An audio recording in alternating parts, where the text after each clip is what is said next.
we wanted to start to this message or this idea or our very first service on us just sharing our story.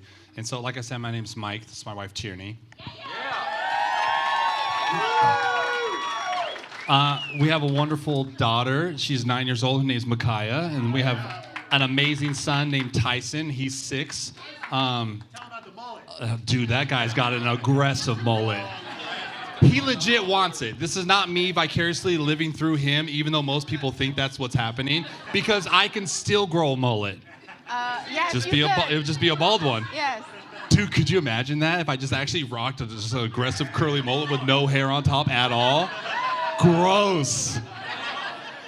I could never do child pickup, ever. Not legal. See, you can say whatever you want. We're just having a good time. You don't have to be nervous at all. Yeah, it's on. Yeah. So we want to share our story because some might think that this took like 6 months for us to kind of like make this decision and get to this point. And it's actually taken many of years for us to find ourselves in this position doing what we're doing. And so Tearney has kind of like what I said to Quinn and to Nate in the beginning of the service.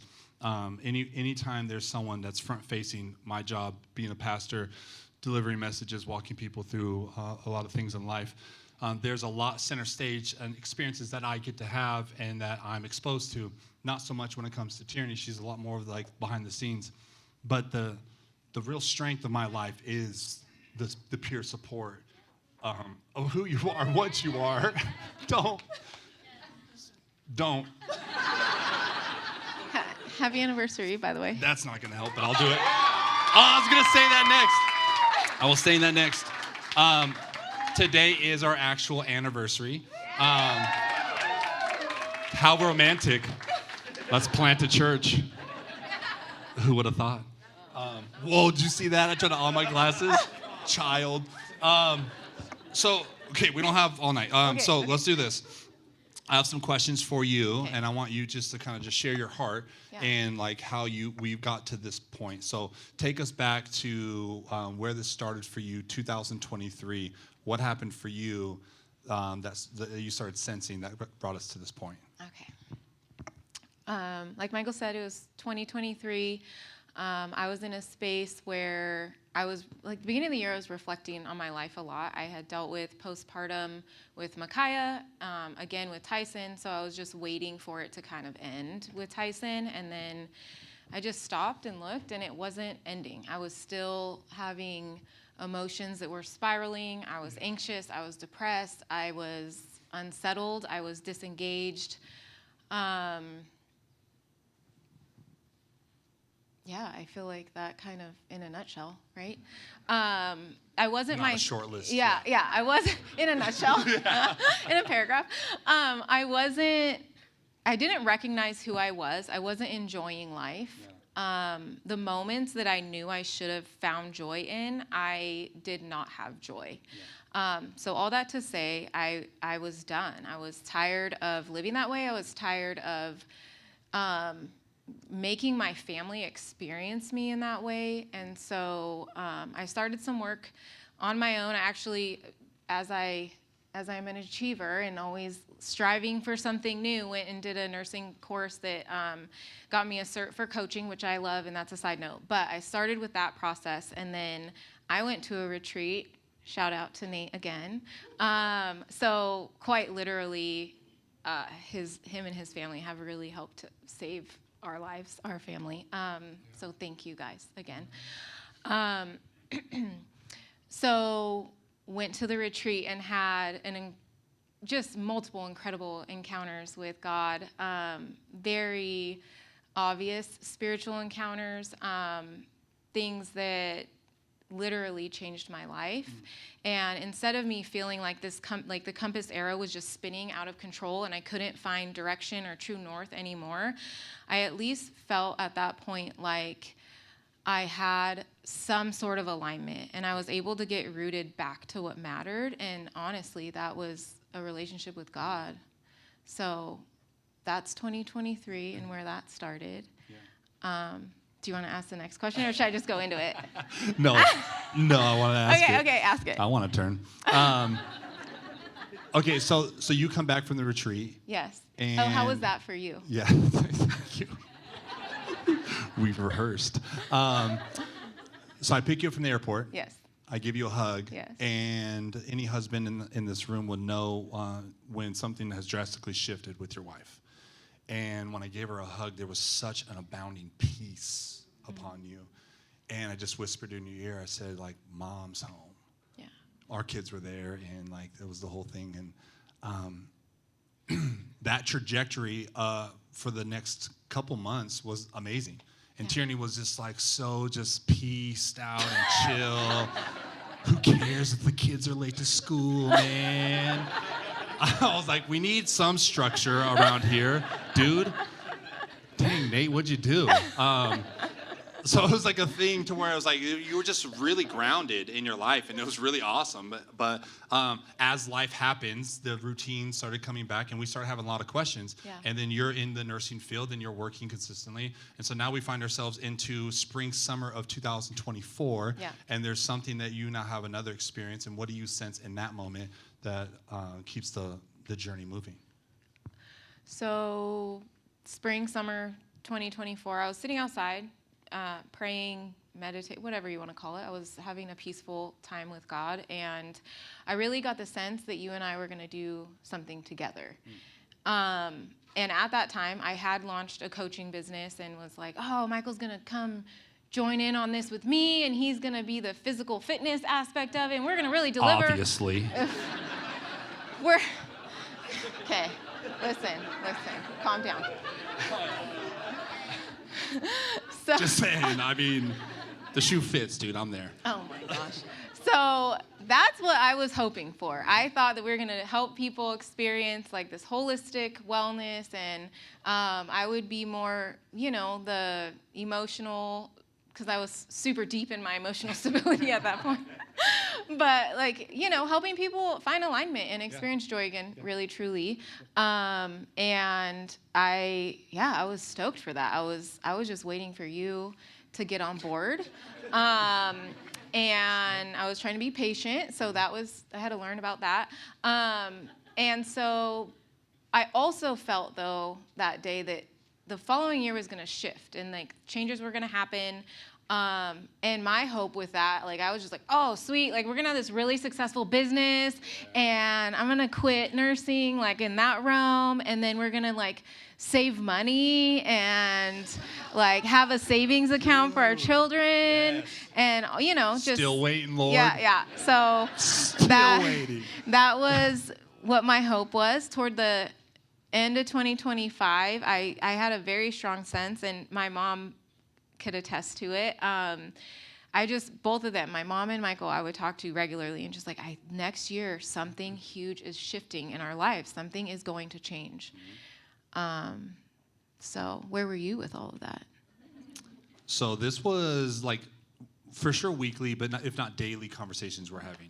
And like Tearney's looking up like, what it would cost to buy a gym and to do all these things. I'm a full-blown pastor at this point, and I'm just kind of like, I don't have any of the sense of what she's sensing. And I'm like, dude, like, It's because you don't have that discernment, like that women I know. discernment, right, ladies? I'm numb. I'm just a numb man. So there's this navigation piece that's going back and forth, and there's this like thing. I'm like, I don't know exactly what it is, but there's something that's happening, and I don't know if it's that. And I was open to any of it. I just genuinely thought it was going to be like some side hustle of what we do. Yeah. And in that, anyone that knows the details of our story knows the details of our story, and then there started to become light bulbs that were on. And I started to find some tensions and some awareness of things that were taking place, and I started asking my own questions. I go, what is this? What is this? And your enlightenment and your this radical experience that you had with God back in 2023, I started feeling like I started having those at the beginning of 2025. And I started now wrestling with, I'm a pastor, I love the Lord, I love people, but yet I am wrestling consistently with strife, with stress, with this angst that is within me, and I have this hollowness that I just have to be honest about. I don't know what that is, and my occupation is meant to actually do the polar opposite for me, but it's not doing any of those things for me. Yeah. So I knew I can't continue living my life like this, so something has to change. And then so July comes up of 2025. I ended up walking away from my position of where I was pastoring. And then August 22nd, 22. by all days. Shout out. It's funny. Tearney gets let go of her position. And so now we have 2 kids, 2 dogs, two of adults. us. Lots of twos floating around, yeah. 1 house, not 2 houses, one day, someday. Let's go. That's right, Lord. Do it, lady. So there's like this stress or tension that you would be like, how are we going to actually provide for our kids? How are we going to make sense of life? Like this does not adding up, and you would think it'd be a real stressful situation. What was your response when you got let go from your position? I felt so much peace.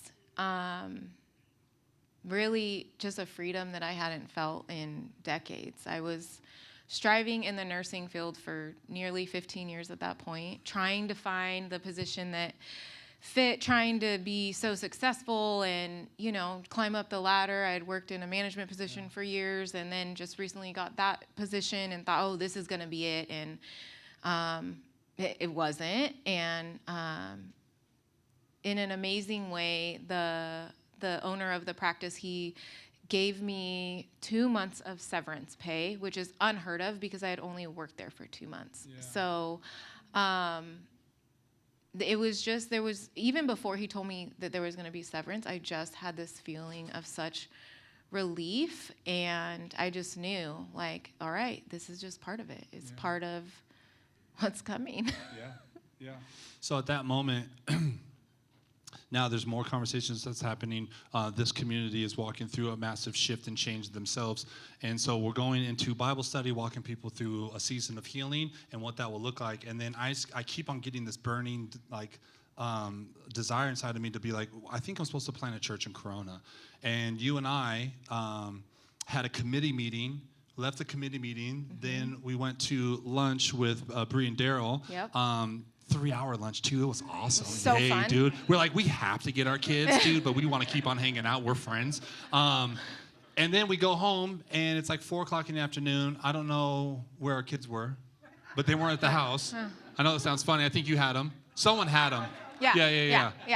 We take care of our kids. Yeah. Just in this one moment, I can't recall in the story. Yes. And so we sit in the backyard, and I go, how do you feel? And then you were just like, man, I feel so alive right now. Yeah. And this is where the question came in. I said, what if you don't go back into nursing? Yeah. And then you wrestled with that for a second and then kind of like or open to that idea and then said, what if it wasn't me launching the church with your support and then you go running your career and us trying to make that make sense? What if we launched the church together? What would that feel like? What was your response to that?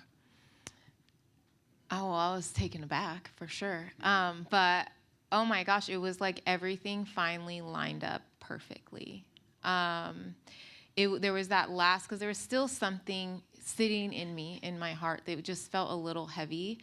And the thought of having to go back to bedside nursing or whatever it would have looked like was still, it was just so weighted and not in a good way. Yeah. It was like the last link that needed to be released and the permission to just literally dream of what this could be. Yeah. And that's what it really came down to was kind of the thing we're going to step into and talk about tonight, which is we came to the decision or the realization, and we had many of conversations about this, that there's this game of life that we play, and there's a set of rules, and it's meant to keep you in this cycle of this stress, strife, pain, suffering, angst, depression. There's this cycle that exists, and it's meant to keep you on this wheel that is just kind of like never-ending cycle. And you would always say a specific phrase of saying, we're not made in our life just to work. Yeah. We're meant to just live and experience our life and to have fullness with our kids, and the system is set to not allow us to do that. Yeah. What can we do different? How do we live more buoyant and more free? And that's where all these conversations led us to this point, which is now having us launch this church, which is incredible. It's crazy. Can everyone give it up for Tearney right now? Thank you so much. Give me a kiss. I love you.